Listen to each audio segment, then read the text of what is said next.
very much, Akemi. Good afternoon, everybody, and welcome to the Wallace Collection seminar in the history of collecting. My name's Suzanne Higgett. I'm one of the curators at the Wallace Collection, and I'm delighted to welcome you to this evening's seminar.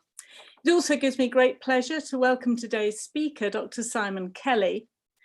Dr. Simon Kelly is the curator and head of department of modern and contemporary art at St. Louis Art Museum, St. Louis in the United States. He took up his post in 2010. Although Simon has worked in the United States since 2001, he began his career in England, teaching art history at both Oxford Brookes University and the University of Oxford. He then moved to the States, where he held fellowships at the Metropolitan Museum of Art in New York and the Walters Art Museum in Baltimore, before taking up the post of Associate Curator of European Painting and Sculpture at the Nelson Atkins Museum of Art, Kansas City in 2005. From there, he moved to his current post at St. Louis. Simon is a specialist in 19th and early 20th century French painting, on which he's published widely. His subjects including Degas, Manet, Monet, the Impressionists, and Matisse. In terms of publications, the last few years have been extremely productive for Simon. He co-edited the exhibition catalogue Degas, Impressionism and the Paris Millinery Trade in 2017. The exhibition, shown in San Francisco and St. Louis, was the first to examine the high point of the millinery trade in Paris around 1875 to 1914, as reflected in the work of the Impressionists. In 2019, Simon contributed to several books on quite diverse subjects, including Millet and Modern Art from Van Gogh to Dali. His most recent book, published last year by Bloomsbury Academic, is Théodore Rousseau and the Rise of the Modern Art Market, an avant-garde landscape painter in 19th century France. Simon has curated numerous exhibitions at St. Louis Art Museum, most recently Paul Gauguin, The Art of Invention in 2019, and in 2019 to 20, Modernizing Millet from Van Gogh to Dali, which was also shown with a different title at the Van Gogh Museum in Amsterdam. His forthcoming exhibition for St. Louis Art Museum is Matisse and the Sea, Travel and Colonialism, which will open in 2024. Simon has also lectured extensively, and it was in this context that I first encountered him when he gave an online paper on patrons of Théodore Rousseau and Barbizon painting in 1840s France for the Society of the History of Collecting in July 2021. Simon's lecture today on Paul Casimir-Périer is very relevant to the Wallace Collection because the fourth Marquis of Hertford, the major collector of the works of art now in the Wallace Collection, acquired a range of pictures with a Casimir-Périer provenance that are in the Wallace Collection, including paintings after Canaletto and by 17th century Dutch artists, as well as works by, among others, Boucher, Bonington and Ducom. During and after Simon's talk, please send in any questions you have for him through the chat. I'm delighted now to invite you, Simon, to present your lecture, Collector, Photographer, Art Critic, The Multiple Roles of Paul Casimir-Périer, 1812 to 1897. Over to you, Simon. Okay, thanks, Suzanne. Well, that was a lovely introduction. It's very kind. I love the Wallace Collection. And I haven't been able to get back as much as I'd like in recent years. So obviously because of COVID, so it's been it's a pleasure to be able to do this talk today here, I think tonight with you. So I'm going to talk today about an important but relatively little known collector, Paul Casimir-Périer. That's a name he adopted in the latter part of his life in the 1830s and 1840s, which is actually going to be the period that I'm most focused on. He uses his name Paul Périer.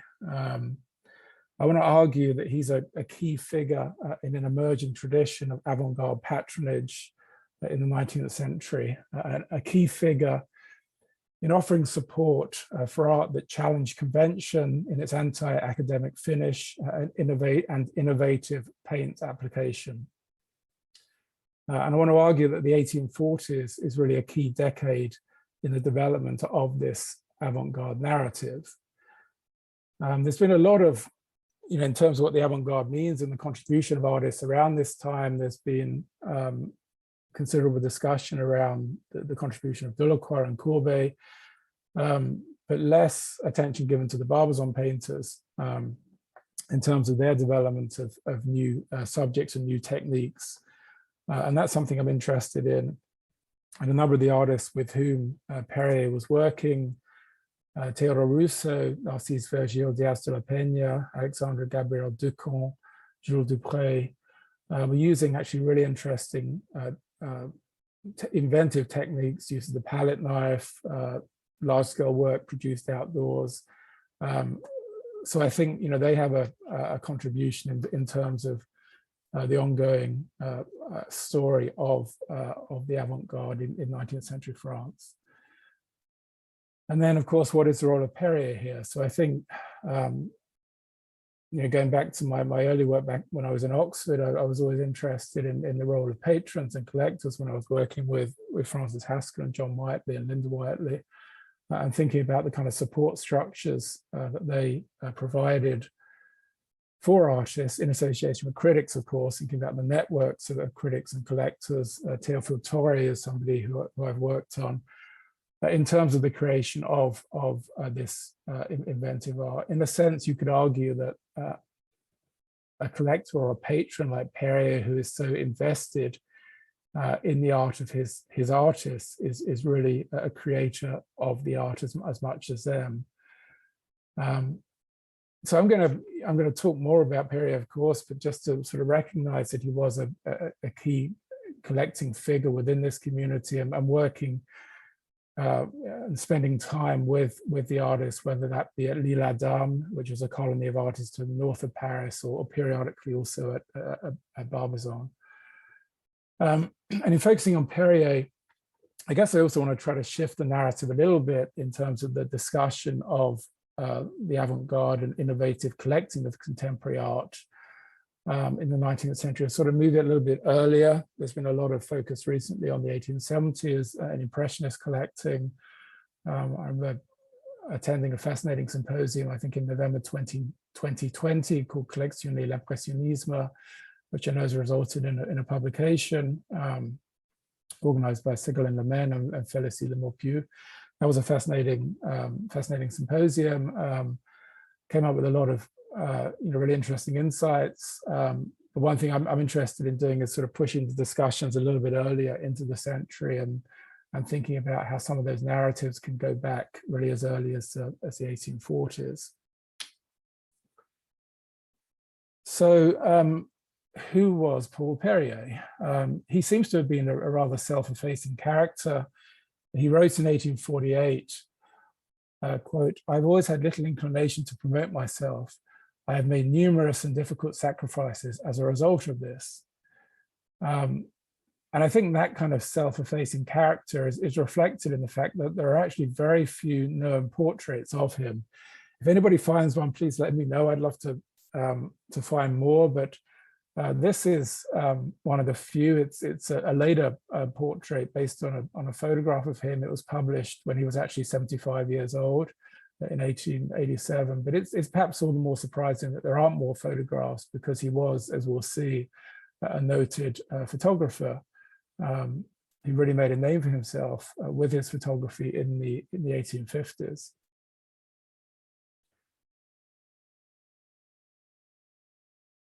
I'm showing these just to, I guess, just to sort of illustrate a little bit the title of the talk. Because this is a seminar for collecting, I am going to focus on Perrier's collecting, and the sort of high point of that really is in the 30s and 40s.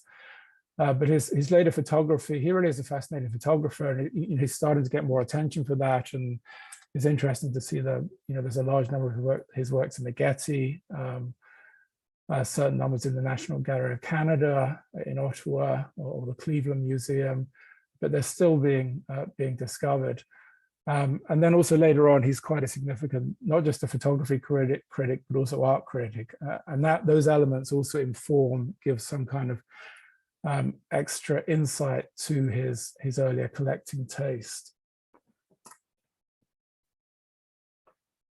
So this is a portrait of Paul Périer when he was a boy. He's sitting at the bottom of this painting. He's age 5. His brother Auguste Périer, Casimir-Périer, is standing just above him, and his father Casimir-Périer. I think Paul later on actually took on the name Casimir-Périer as a kind of homage to his father.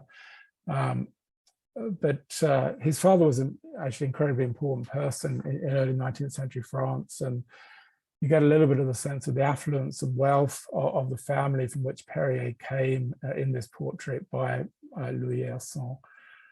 So the Périer family was one of the wealthiest families in early 19th century Paris.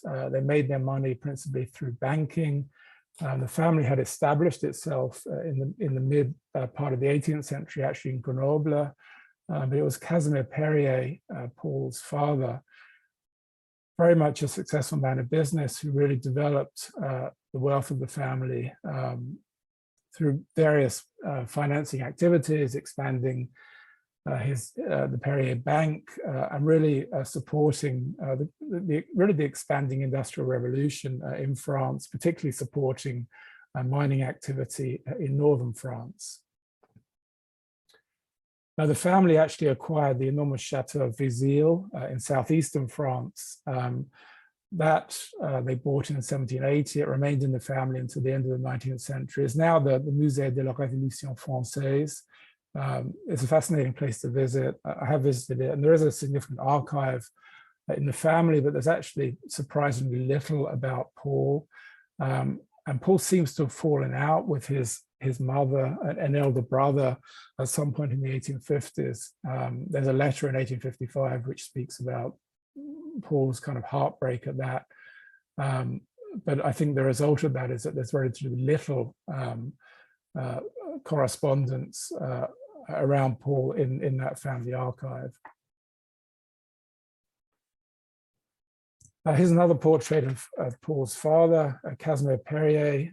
Not only was he an important businessman, but he was also a noted politician. And he was a supporter of Louis Philippe and actually became prime minister for a year between 1831 and 1832, before he died at the age of 55 in the cholera epidemic of 1832. He also built up a major collection of old master painting. I'm showing one example on the right. The focus really was Dutch old master painting, and that's an important background to Paul's own collecting interests.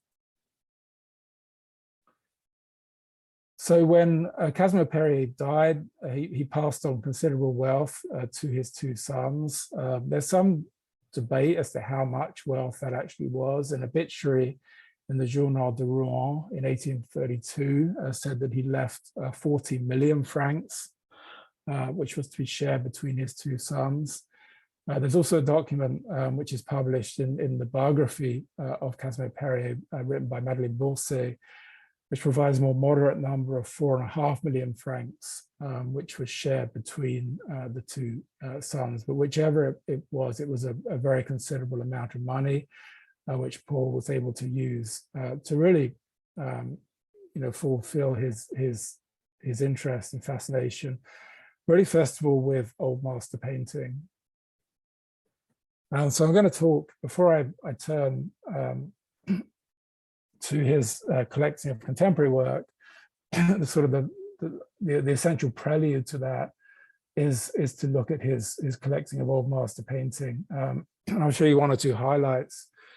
This is Bathsheba at her bath. When Périer acquired this work in the late 1930s, it was known as Susanna.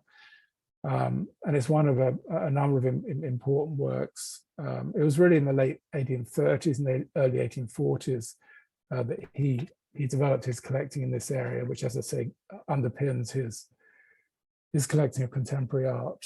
And his focus on Dutch old master art really encompasses a range of genre painting, religious subjects like this, portraiture, and perhaps most notably landscape painting, for which he had a particular propensity.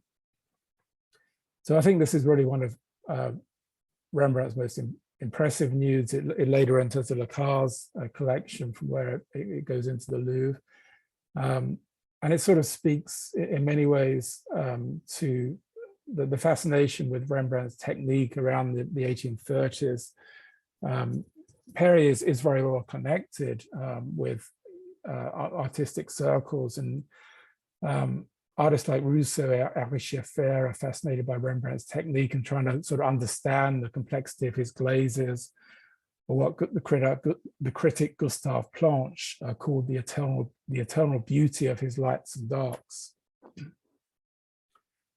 Périer bought work of similar rich color from Rembrandt's pupils and emulators, including Ferdinand Boll and Gerrit Douw. And we'll see a number of the works I'm showing are in the Wallace collection, because they were subsequently acquired by the fourth Marquess of Hertford. I think, I suspect part of the reason that Périer broke with his brother and mother was because of his Republican politics. The rest of his family were a little bit more moderate in their politics. But Périer, in this, he was close to his friend, Théodore Rousseau, who was also, as is well known, I don't think he was as radical as Torrey, but he was certainly Republican in his politics. And Périer wrote in 1848, quote, "Under a republic, I feel my name, my heart, and my mind to be fit for any office." And later on in his career, he would become a Republican deputy. So how did Périer source his work? Many of the works he acquired were bought at major auctions, including this painting here. This was bought at the 1837 sale of the collection of the Duchesse de Berry, one of the most important female collectors of the early part of the 19th century, and somebody who deserves, I think, increasing attention. Her sale in 1937 resulted in a number of acquisitions for Périer. This painting, which he bought for 9,000 francs. There's an annotated catalogue actually of the sale in the National Gallery Library, which provides kind of fascinating detail, National Gallery London Library. And then he also acquired this I think Jan Steen's most ambitious iteration of his many versions of the Marriage of Cana, with this kind of incredibly dramatic curtain above and the many vignettes from contemporary life inserted into this religious narrative below. I'm just going to show one or two other examples of works he acquired. Peter de Hoek on the right, and then a work on the left, which he bought as de Hoek, but is now seen as a follower of de Hoek. Then he bought a number of Dutch genre paintings. This scene of contemporary market life on the left by Adrian van Ostade. And then on the right, a highly finished sort of niche genre painting by Willem van Mieris, also bought at the Duchesse de Berry sale. And then sort of adding to that, also other work in the Wallace collection, a range of landscapes. As I said, landscape was a particular area of interest for Périer, and we'll see that also in his load of photography and in his art criticism. But in terms of his Dutch landscape painting, he acquired this work by Isaac van der Stade, this painting by Eert van der Neer. Again, it's no longer seen as being by van der Neer. And then he was actually particularly known for his collecting of Cuyp and Hobbema. There was a fascinating review by an anonymous reviewer in the arts magazine Les Beaux-Arts in 1843, speaking about contemporary collections in Paris and the different propensities of different collectors. And that reviewer noted that Périer was particularly known for his collecting of Cuyp and Hobbema. Now, it's interesting that when Périer had his first sale of his Old Master collection in 1843, there were actually no Cuyp and Hobbema in that sale. And this sale was, it was a significant sale of 57 paintings, 20 of which rather had come from his father's collection, 37 of which he acquired himself. And the sale raised a considerable amount of money. It raised 243,000 francs. A number of the works that we're seeing in the Wallace collection were bought by the fourth Marquis of Hertford at that sale. And the sale was actually motivated by, Perrier inherited this incredible wealth, but he was also somebody who dabbled in land speculation, and he lost considerable amounts of money in the early to mid 1840s. Particularly in the area of Montmartre, he speculated in various land investments in a district called the Bourg Rouge. And that actually led to his starting to sell off a range of his collections, first of all, his Old Master collection. But he did keep his Coep and Hobbemas, at least until the late 1840s. This is a painting, this is just a reproduction after the work. There's actually a variant of this in the National Gallery in London. At least I think it's a variant. And this is a painting that was quite frequently reproduced. This is a painting or a print by Felix Bracquemond, and it's a painting that Perrier bought at the Marquis de Périgord sale in 1841 for 18,100 francs, so a really significant amount. And then this is an example of a painting by Hobbema, which he had in his collection. Hobbema is somebody, again, thinking about the sort of networks around Perrier, who's kind of been reevaluated in the 1840s. Torre writes an article in 1847 where he actually talks about Hobbema as actually being the true poet of landscape in Dutch painting, with the exception of Rembrandt, he says, who is also always the first in everything.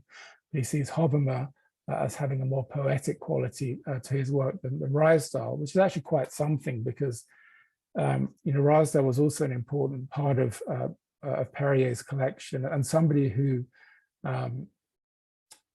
Torre had also promoted in the 1840s. I think most notably, in terms of the idea of the pathetic fallacy and thinking about there's a particular painting, Le Buisson, the Bush, which is now in the Louvre, and which Torre rather described as having the sort of human emotions in a way which he compared to Michelangelo's statue of Lorenzo de Medici. So there's sort of these different readings of landscape which are playing into Perrier's collecting, and also into the interest that the Barbizon artists like Rousseau are also taking in the work of these Dutch painters.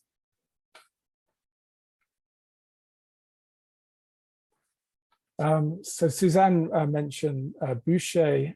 So the focus of Perrier's collecting is Dutch 17th century work, but he was also buying in other areas, and these two paintings by Boucher appeared in his 1843 sale and were acquired by the fourth Marquis of Hertford at that time. And also this sketch for a larger painting by Prudhon in the Louvre, which is one of the most copied paintings of the 19th century. And that's also an element that the Perrier, you do see in Perrier's taste. It's also evidenced in other collectors around the Barbizon artists, that interest in the preparatory sketch, the esquisse. So sort of moving on from Perrier's collecting of Old Master art, I want to talk more about his collecting of contemporary art. And by the early 1840s, Perrier was really focusing his collecting on contemporary art. And he bought work directly from Barbizon artists. In particular, he was a regular visitor to their studios, reflecting his own artistic proclivities that we'll see in his later photography, and even traveling with them around the country, around France, on their plein air study trips. So, we know he spent time at L'Isle-Adam with Jules Dupré and Rousseau in the early 1840s, but he also visited the Landes region in the southwest of France with Dupré and Rousseau in 1844. So I think he was particularly close to Rousseau. In 1841, he was brought to Rousseau's studio by a mutual friend, the painter Narcisse-Virgile Diaz de la Peña. He was much impressed by Rousseau's Alley of Chestnut Trees, a work which is darkened today, but originally contained an intense chiaroscuro contrast between the darkness of the overarching trees and the illuminated light appearing at the end of the avenue. And that's a little bit more evident in a contemporary reproductive print by Louis Marvy. Théodore, Rousseau's great apologist, as I said, Perrier's friend, he wrote about this painting in eulogistic terms. He talked about it as being an altar at the end of a cathedral nave. And he talked also about, Rousseau's interest in Rembrandt, and Rousseau was experimenting with kind of Rembrandtesque glazes in the development of the trees here, and that's of course also a link to Perrier and his interest in Rembrandt. Rousseau's painting had in fact been refused by the Salon jury in 1841, and the artist, I think, recognized the prestige of Perrier's support for his controversial output, that willingness of Perrier to provide a non-Salon or outsider support. And Perrier subsequently acquired the work, with Rousseau noting in a letter that, quote, "Monsieur Perrier does me the honor of earnestly desiring my painting," unquote. Théodore would subsequently promote the work as shining, in his words, in Perrier's house on 27 Rue Neuve du Luxembourg, now the Rue Cambon, close to the Place de Vendôme. Sadly, we don't have any installation images or sense of how Perrier's collection was hung in his house in the 1840s. But as I say, Torre does provide these comments around Perrier's collection. For example, in 1844, in his letter to Théodore Rousseau, Torre says, addressing Rousseau, "Your avenue of chestnut trees with its most daring composition, which makes me think of the cathedrals of the Middle Ages, shines in Monsieur Perrier's house next to the beautiful paintings of Ducom." For another writer, and I'm interested in sort of trying to sort of rediscover the original language that was used around Rousseau's and other artists in Perrier's collection. For Clément Dury, Rousseau's composition was notable for, in his words, its simplicity. I think a reference to its geometrical structure, while Rie also praised, like Torre, Perrier's willingness to buy the work of a prominent refusé. Perrier subsequently bankrolled Rousseau's 6-month trip to Berry in central France in 1842, acquiring 2 works from the artist on Rousseau's return, including this, one of Rousseau's paintings that is probably, I think, closest to Hobbema, which an artist who, as we see him, was experiencing a kind of sort of not exactly a rediscovery, but a reinterpretation of his landscape. So I think Perrier's own taste in Hobbema undoubtedly encouraged his interest in such work by Rousseau. So really, Perrier, by the early 1840s, was becoming Rousseau's principal supporter and collector of an artist, Rousseau, who was the most controversial contemporary landscape painter. I'm actually going to, there are very few letters, at least to artists, that survive from Perrier. So I actually think it's worth quoting at some length this letter that Perrier wrote to Rousseau in 1845. So this letter concerned this painting and another work by Rousseau from the Berry region that Perrier was forced to sell off because of his financial problems. He sold both this work and another to the dealer Jean Rouel, and he took the effort to write to Rousseau, aware that the sale of these paintings might actually threaten the artist's still fragile market. So let me just read what Perrier wrote to Rousseau. "I sold this morning your 2 paintings to Jean Rouel, and I need to tell you myself to explain the reasons. no longer having the good fortune to be able to satisfy fully, as in the past, my passion for beautiful painting, I've had to resolve to diminish the number of your works in my possession, convinced, however, not to make any profit, but on the contrary, if that were the case, to reserve it for you. I sold the 2 paintings for 3,200 francs. It's more or less what they cost with the frames. The excess is too little for me to bother you with it. I beg you not to be mistaken on my intentions and to be totally convinced that what I've just done does not hide any ulterior motive. I can't prove this to you in any better way than asking for you of your next paintings, about which I will come to speak to you very soon. I am, Monsieur, and your dear friend, your devoted and very affectionate Paul Périer, and that's dated March the 10th, 1845. But as I say, there are a few letters from Périer to the artist whom he supported. So I thought it was worth quoting that to get a sort of sense of the closeness that he felt to his artists. Of course, he was thinking to some degree about speculation, but I think his collecting went beyond that. So subsequently, in his letter, he referenced his interest in acquiring a future work by Rousseau, and this is that work, which was acquired in later 1845. It's called Hoarfrost. It's a view of a desolate expanse of hills of Valmondois, north of Paris, probably begun outdoors and completed in the studio. And it's really a radically non-picturesque composition, lacking in any traditional motif, like a church or a chateau. Clément Dury, an insightful critic, wrote about this painting in 1846. He talked about, quote, its desolate sadness, its navrant tristesse.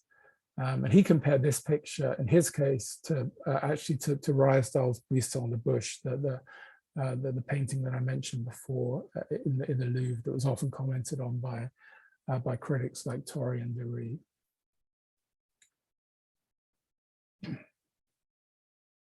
So in addition to Rousseau, Périer was also a significant collector of Rousseau's close friend, Jules Dupré. This is a painting which is now on view, I'm really pleased to say, in the Metropolitan Museum. Asher Miller has done a wonderful job in bringing out this work and other Barbizon works from the Met's holdings. This is a work which dates from the mid-1830s, and I think it shows, with this expansive sky and low horizon, Dupré's interest, particularly in Richard Parkes Bonington. And then this is a little bit later. This is a work from 1845, approximately 1845. It was one of the last works by Dupré that Périer acquired before, as we'll see, he started to sell off his contemporary collection in 1846. And one thing I also wanted to say is, there's often the association that's made between, I guess, the rise of naturalism and the rise of middle-class collecting, the rise of naturalistic landscape, even the collecting of outside and non-salon artists. But this was actually something that was happening among aristocratic collectors as early as the 1830s. The Duc d'Orléans, for example, was buying work by Rousseau and Dupré, and work by Prosper Marryat, for example, which had been refused at the Salon. So I actually think that, given the proximity between the Périer family and Louis-Philippe, the Orléans family, I think this actually could have been an incentive for Périer to collect Rousseau and other artists like Dupré. Another important artist that I think deserves more attention in the 40s is Narcisse-Virgile Diaz de la Peña. Périer bought a large number of works by Diaz. That would continue right actually through his career. Diaz de la Peña is a key figure in the Barbizon community. Like Rousseau, he was experimenting with recently invented colors, like emerald green, for example, as well as rough anti-academic paint textures. Perhaps the most impressive work that Périer acquired from Diaz is a painting on the left, The Descent of the Bohemians. It was shown at the 1844 Salon. If you look at it carefully, particularly the sort of The outcrop on the far right, you can see that really rough application of paint. And Torre, reviewing this painting in 1844, he argued that the composition of the figures descending a ravine was actually inspired by Rousseau's painting of cows, the famous Descent of the Cattle on the right.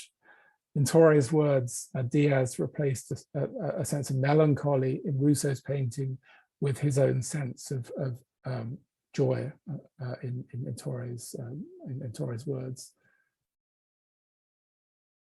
I think it's interesting, possibly to think of Diaz, or I think thought of himself as an outsider. He was the child of Spanish immigrants, grew up in Bordeaux, and perhaps identified with the sort of outsider community of Bohemians who were sort of operating outside conventions in the Paris and its environs at this time. This is another.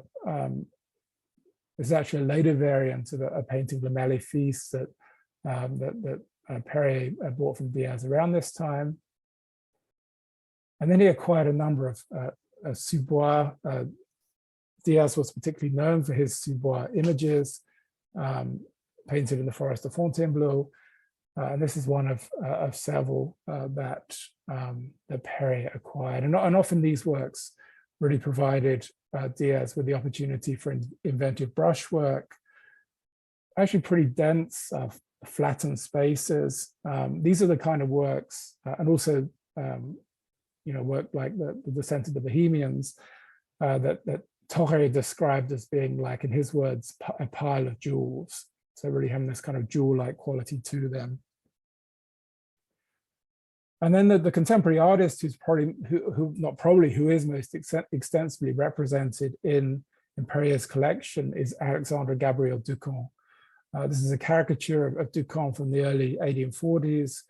And, we think of Courbet's interest in the palette knife, but I actually think Ducom was experimenting with the palette knife before Courbet, using the palette knife, or trowel as it's called here. And you do see this in a number of his paintings from around this time, applying paint in these really kind of dense, flattened surfaces. Again, a lot of these artists are thinking about anti-academic finish, ways of sort of complicating and subverting the sort of flattened, polished facture associated with finished academic painting. So this is a painting by Ducom that belonged to Périer, which has a little bit of that flattened surface in the walls of the town in the background. This is another work. Périer only owned 3 oil paintings by Ducom. This is the second. This is Ducom's only subject from Shakespeare. You can see the 3 witches in Macbeth. They're surrounding a cauldron at night, creating their spells. One of them dropping a frog actually into the cauldron.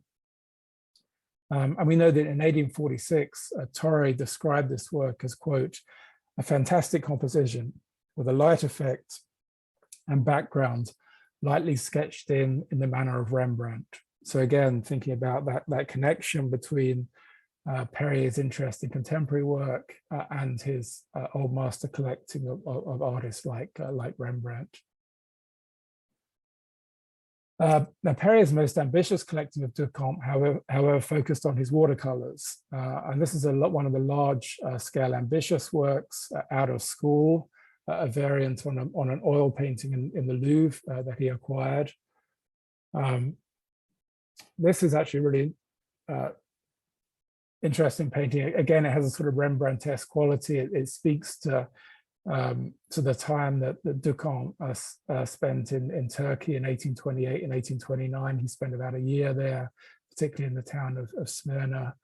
And that actually informed a lot of his later work.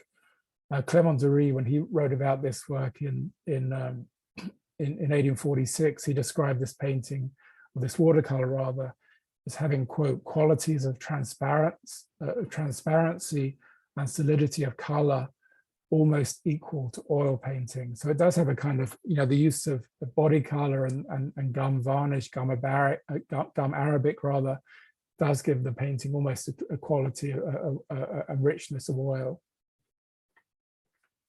This is another watercolor by Ducom that Périer owned, which Torre described as, quote, a masterpiece. And then this is a slightly different kind of work, not so much drawing on Ducom's time in Turkey, but rather his interest in ancient history. This is actually a sort of detail which he exerted and expanded from his painting on the right, probably his best known painting, which tells an episode from the defeat of the Gallic tribe of the Cimbri by the Romans in 1833. You can see here on the left that he's almost kind of exerted a detail out of the trenches on the right and produced this large-scale watercolor. Or actually, it's not a watercolor, charcoal and pastel on the left. And then Ducom also produced a number of images from La Fontaine's Fables, which Périer acquired. One of the ways that Périer was able to promote his collection was through reproductive prints. So Louis Marvy was a talented reproductive printer and would often reproduce works in Périer's collection, and they will be accompanied by a notice that the work belonged to Périer. Here are two other examples from the series from La Fontaine that Périer owned. And then I also wanted to just mention Meissonier, because I've talked a lot about landscape, to some extent about Orientalist work, but Périer was also buying the work of Meissonier, and both of these works were shown at the salons of the early 1840s. Périer acquired both of them. I think here you can see a connection between his interest in an artist like Gerrit Dou, to whom Meissonier's work was actually compared by critics. And then this painting that Périer bought in 1843 from the 1843 Salon, one critic actually compared Périer to one of the figures in the painting here, looking at the painter working on the easel. This anonymous critic described one of the figures as the Périer of 1765, which kind of speaks, I guess, to the reputation that Périer was developing for somebody who did look closely at artwork and was interested in different levels of finish. So by the mid-1840s, Périer was facing significant financial problems. That sort of connects again to his land speculation. And we start to see him selling off. I spoke earlier about his sales of his old master collection, but he starts to sell off more of his contemporary collection. And he actually sells off at some profit two of these Meissonier paintings. The chess game on the left, which he bought for 2,000 francs, he resold to a fellow collector, Benjamin de la Serre, by 1847 for 5,500 francs. So more than 2.5-fold profit, and the same kind of profit on this painting, which he bought for 5,000 francs, which he sold for 12,000 francs. So, the interesting speculation is something that goes alongside, I think, Périer's genuine interest in the artists that he collected. So this. His unsuccessful land speculation in the Boule Rouge district of Montmartre, which he wrote about in 1848 as, quote, an enormous business which marks 8 years in my life, which marks 8 years of my life with the saddest labor and most bitter disappointment. So this is somebody who had so much money, inherited so much money from his father, but had proceeded to lose the vast majority of it through unsuccessful land speculation, and that led in turn to his selling his collections. So the sale of his contemporary collection, or at least the majority of his contemporary collection, took place on December the 19th, 1846. And the sale enjoyed some commercial success. It raised 91,770 francs. The top price was for Ducom's Out of School, which was acquired by the Marquis of Hertford. Other works by Ducom also sold for high prices. And Perrier, at least according to Torre, sent as a kind of gesture of thanks to Ducom a rifle with kind of silver chasing, as well as an Arabian horse, knowing, as Perrier did, Ducom's love for hunting and horse riding. The sale, in terms of Ducom's work, Torre wrote that it had increased his prices, at least in his opinion, considerably, and that Lord Seymour promised to buy this painting for 25,000 francs, which would have been a considerable increase on any of Ducom's work until that time. And then also at this sale in 1846, we see a number of works by Bonington that Perrier had acquired, again, sort of speaking to his interest in watercolor alongside oil paintings. Some of Bonington's technique is quite reminiscent of Ducom. The watercolor on the left sold for 3,000 francs, which was a new sale record for Bonington. All of these works, both of these, actually not this one, this is in the Louvre, but the two here were acquired by the Marquis of Hertford, as were these two works here, which kind of speak to Bonington's interest in Venice. There's no evidence, incidentally, that Perrier ever traveled to North Africa or to Venice or to Turkey. I think, in some ways this representation by Bonington is there's no kind of agency given to the women here. They're kind of depersonalized, just represented as odalisque. And in a way, you could argue that Perrier is also sort of buying into this. I suspect focusing more on the interest in the sort of sensuality of the image and the rich color, rather than any sort of understanding of the circumstances of these women.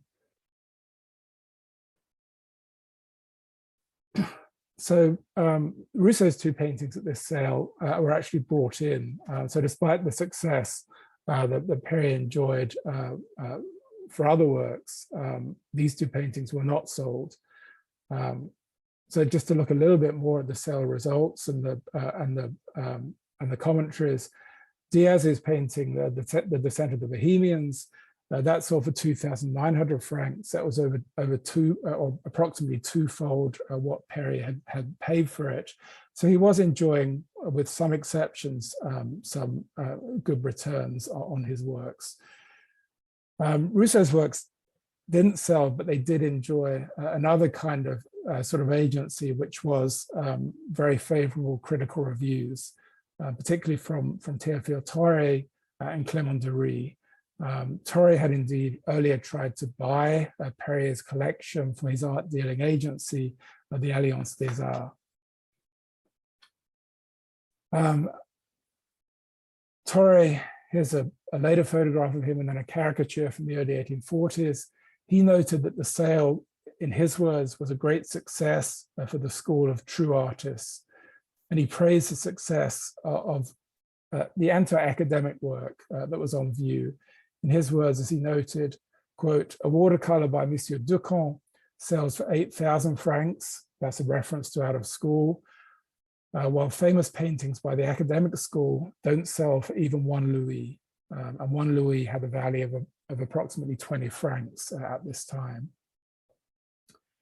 The Comte Clément Dury reviewed the show extensively, and he noted that if it was indeed true that Perrier had given up collecting, then in his words, it will be, quote, a great loss for artists who have not experienced someone with a taste as focused and sophisticated for a long time. So the sale in 46 sees a circle of other patrons around Perrier kind of emulating his taste.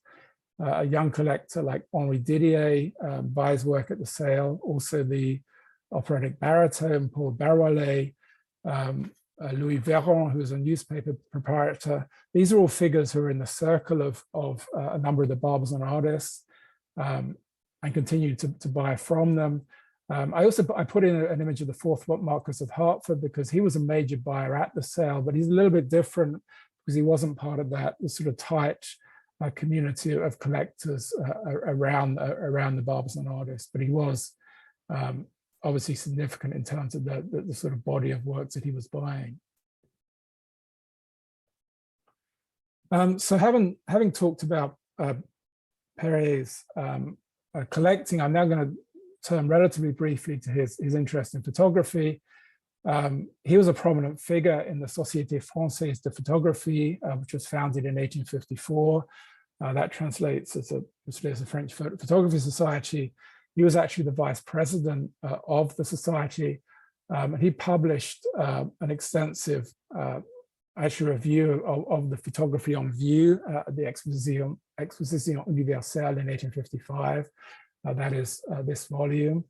And he wrote extensively about photography. He was kind of theorist of photography. He talked about its importance, the importance of its artistic status, the value of retouching photographs. He actually opposed the excessive commercialization of photography, which he saw with the rise of studios for carte de visite. And in the later part of the 1950s, he regularly showed his work at shows organized by the French Photography Society. So this is the first exhibition in 1855. And his photos were praised by the president of the society, Eugène Durieux, for being, quote, for the arrangements that we note are truly small genre paintings. One feels everywhere the artist. His characters are grouped with infinite taste. And I think this sense of composition and arrangement of protagonists, a sense of which you get in this work, I think, is underpinned by Périer's early collecting and his knowledge of earlier genre painting, both in terms of Old Master and contemporary. The majority of Périer's photographs are, however, landscapes, and they're still being discovered, as I mentioned earlier. And I'm showing you a range here. Some are coastal views. These are made in the north of France.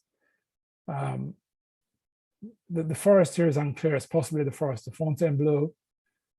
And then a range of sort of genre scenes, which again sort of have an interesting dialogue with some of the paintings, the genre paintings that he was acquiring. And then at the third photography exhibition, the third exhibition of the French Photography Society in 1859, this is when Périer exhibited the largest number of photographs that he would show, a body of 21 photographs. And I've tried to identify these. If you look you can see the range of images of sites around France, chateau like Pierrefonds or the Chateau de Chillon. And then when you start to sort of pair these with images which are in collections, which often have very generic titles, but you can start to see the connections. So these are three different views of Pierrefonds, the Chateau of Pierrefonds that Périer made, that was shown. Of course, Pierrefonds was the chateau that Napoleon III would kind of reinvent in the 1860s, but this is a moment before that time. And then this is the Chateau de Chillon. This is probably best known for Courbet's later paintings, but here you see a range of photographs that the Périer produced. Then I think these connect to his time around Lake Geneva, probably these two. And then from there, sort of, thinking about how his criticism might have also impacted his collecting. I think his taste in his photography for landscape and genre does provide some kind of insight into his earlier collecting taste, even though there's a little bit of a time lag. But the criticism that he began to write in the late 1860s is also of interest. He'd written photography criticism in the 1850s, but he wrote his first review of paintings in 1868, and then his second, which you can see here on the screen. Both are notable for Perrier's stated preference for landscape painting above all other genre, as well as his willingness to include literary references, for example, to Horace and La Fontaine.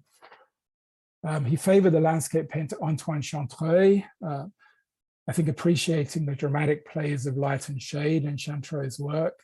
And actually his first Salon review in 1868 was entitled A Seeker at the Salon, and Chercheur au Salon, in which he sought to foreground the work of, in his words, unknown, little known and misunderstood artists. It's interesting in that context that he never showed any interest in the Impressionists, who were also showing work around this time at the Salon. His taste remained very much for the earlier generation of Barbizon artists. And this is Chantreuil's work, which he wrote about in 1869. I think that interest in chiaroscuro, which he'd also taken from Rousseau, the sort of artist of his youth, that taste remained with him. And then actually in 1870, he wrote a review, kind of polemical review, in which he attacked the Louvre for considering the acquisition of a Raphael painting, which it had on loan for £1 million when it had acquired so few works for the collection or for its collection by Barbizon artists.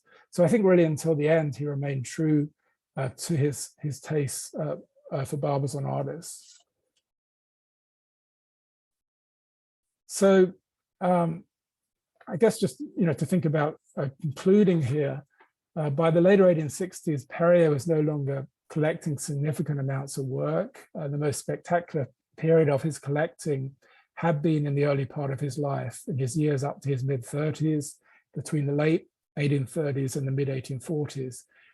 Although he would continue to collect periodically with Diaz, for example, and Rousseau. He bought work at Rousseau's auction sales of 1850 and also 1863. He was never to collect again on the same scale as his youth. Now, it's interesting, in the late 1860s and 1870s, biographies of artists begin to mythologize Perrier's collecting of contemporary art in the 1840s, at the very same time that the genre of artistic biography is emerging. Alfred Sancier, for example, in his biography of Théodore Rousseau, praised Perrier for the even-handed way that the collector had dealt with Rousseau, taking time to write to explain the reasons for the sale of his paintings, that letter that I quoted earlier. And Perrier noted, quote, "One sees here the tone and superiority of this amateur over the traffickers of today." And then Roger Ballou, in his 1877 biography of Diaz de la Peña, published in the Gazette des Beaux-Arts, described Perrier as, quote, "this enlightened amateur who was by then so quote, well known, unquote, for his earlier collecting." He recounted the episode of Perrier buying Diaz's Descent of the Bohemians, insisting, Perrier insisting that he should pay 1,500 francs, threefold the asking price. It's unclear if Ballou's account was accurate, but it perpetuates the mythology around Perrier as a disinterested collector, also an artist himself, who was devoted to supporting emerging artists and inventive and avant-garde art. So in conclusion, we've seen Perrier's interest across disciplines, principally in his collecting, but also in his later photography and to some extent his art criticism. All of these provide clues to his taste, the interplay between his old master and contemporary collecting, whether between Rousseau and Hobbema, Ducom and Rembrandt, or Meissonier and Gerrit Dou. And I'd argue that the mythologizing of Perrier in the 1870s actually offered an important model for future Impressionist patrons. For example, a collector like Jean-Baptiste Faure, a collector who was well aware of the history of Barbizon painters, was a noted collector of Rousseau and Dupré, but was also deeply interested in buying his avant-garde Impressionist contemporaries in the 1870s, just as Perrier had been in buying his Barbizon contemporaries 3 decades before in the 1840s. Thank you.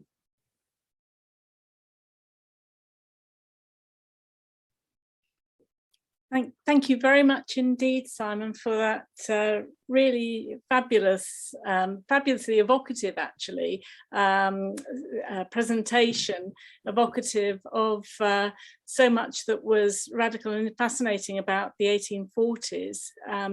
And of course, I was absolutely riveted because there are so many paintings that you showed that were acquired by the fourth Marquess of Hertford. I mean, it really is quite exceptional, the degree to which that provenance, that dual provenance applies to so many pictures.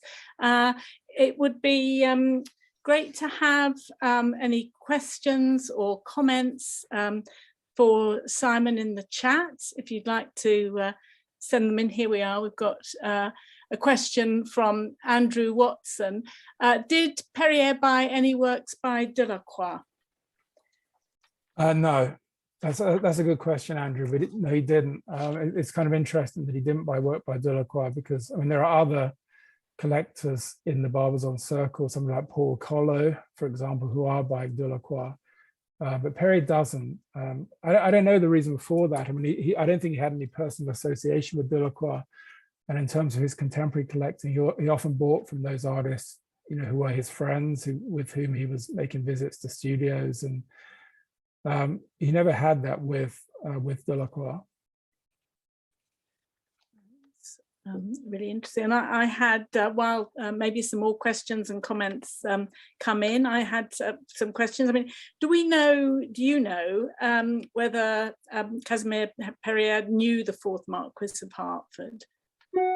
I don't know that. I mean, I suspect he would have known him because I'm sure he would have seen him at the various auctions, you know, around Paris. I mean, Perrier was really an habitué of those.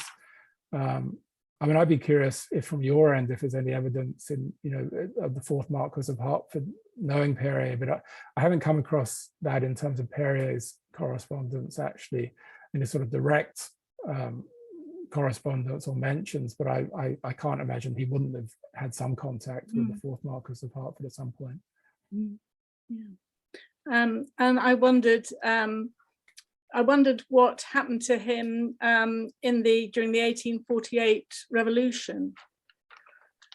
Well, that's a good. I mean, it's interesting that he writes a letter in 1848 where he sort of regrets that he hadn't become more involved in the politics, and that he hadn't pushed himself forward to a great extent to become, you know, deputy or really involved in the sort of Republican uprising. But it never happened. You know, it's only later in the 1870s that it becomes a Republican deputy. So some of that time in the late 1840s is a little bit enigmatic. We just don't know. You know, I've been down to Vesoul and gone through the archives there, and there are some, you know, periods in Perrier's career where we don't have a great deal of information. So, you know, we certainly know that he was a, you know, Republican in his sympathies, but it's also not clear, you know, to what degree he was radical in his republicanism. I don't think he was as radical as Torre, for example, even though Torre was his friend.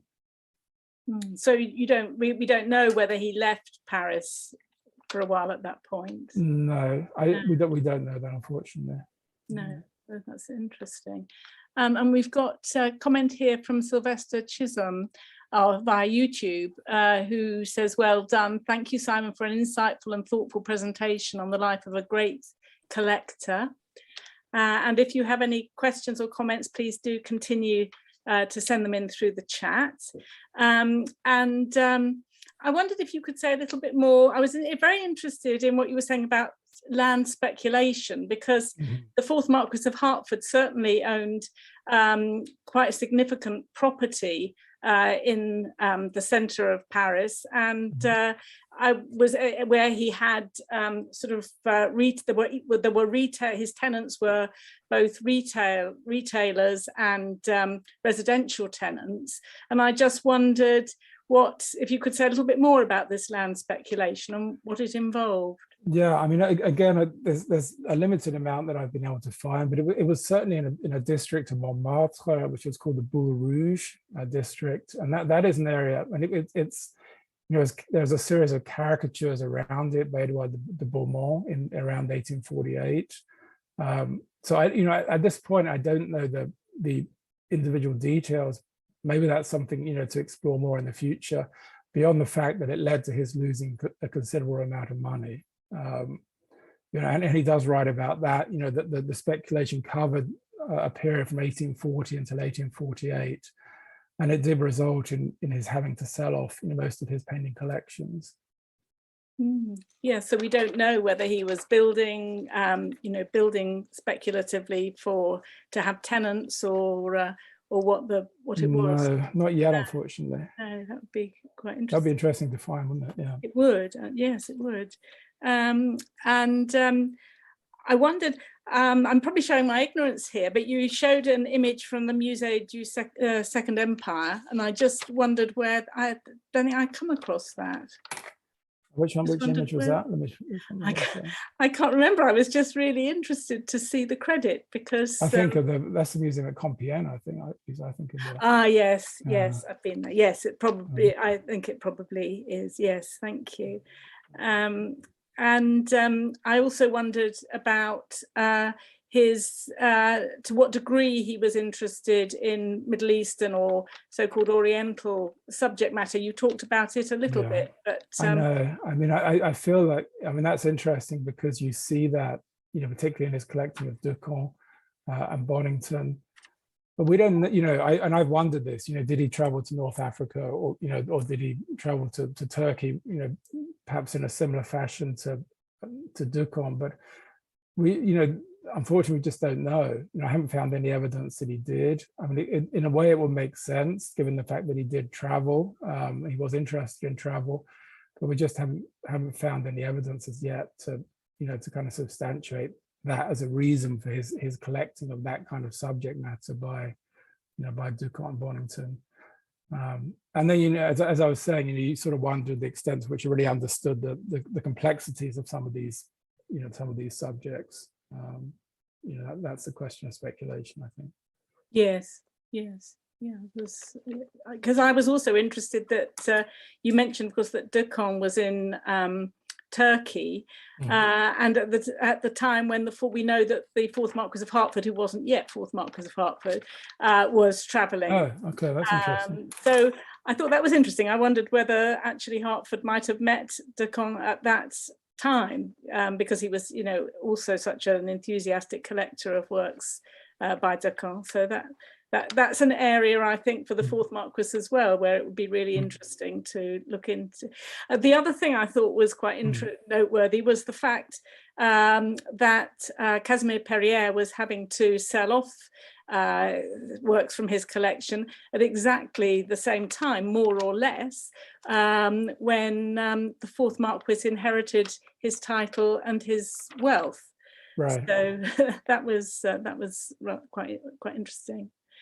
And there's a question here, actually, I think from Akami. Is there any deeper insight to share on how he selected emerging artists to add to his collection? I know that's Sylvester Chisholm again. Yeah, is there any deeper insight to share on how he selected emerging artists to add to his collection?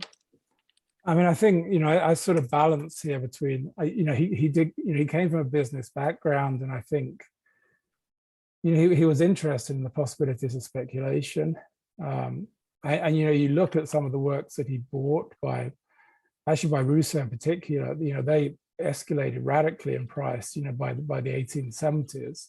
So I think, just in terms of his sort of land speculation, he was interested in the idea of buying art as a kind of gamble, but he just wasn't able to see that gamble right through to the end. The painting, the sunset painting I showed by Rousseau, I think it's sold at his auction. It was actually bought in by him for 985 francs. 36 years later, in 1882, it sells for 112 times that, for 112,000 francs. So Rousseau's prices just go crazy. So in some ways, he was actually very forward-looking in buying some of these artists. Same for Ducom. That I think Marquis of Hertford bought your watercolor out of school for like, I think 34,000 francs maybe, or one of them for a considerable amount, more than Perry had paid for it. So in some ways he was pretty, forward looking, but because of his financial problems, he wasn't able to keep hold of these works for long enough. Thank you. Yeah. So I think that probably brings us to the end of the questions and comments. So thank you very much, Simon, for answering those so fully and interestingly. If you'd like to join the Wallace Collection's History of Collecting mailing list and receive our seminar programme for the year, as well as abstracts in advance of each seminar, then please contact us at collection@wallacecollection.org. And Simon, if you don't mind just putting up that last slide, people will, that'd be great. Then people will have, that's it. So that's at the bottom, you can see the email address for joining the History of Collecting, the Wallace Collection's History of Collecting mailing list. The seminars are going to remain on Zoom only for the time being. And our next seminar on the history of collecting is going to take place on Zoom at 5:30 on Monday, the 27th of June, when Dr. John E. Davies will give his lecture, which is titled Ancient and Modern, The Collecting Habit of John Campbell, 1st Baron Cawdor, 1755 to 1821. So once again, Simon, thank you very much for such a rich, insightful and fascinating presentation. And on the behalf of the Wallace Collection, thank you very much for attending this seminar. And we hope to see you at future seminars, at other Wallace Collection online events, and at the Wallace Collection itself in person. Thank you very much. Good evening.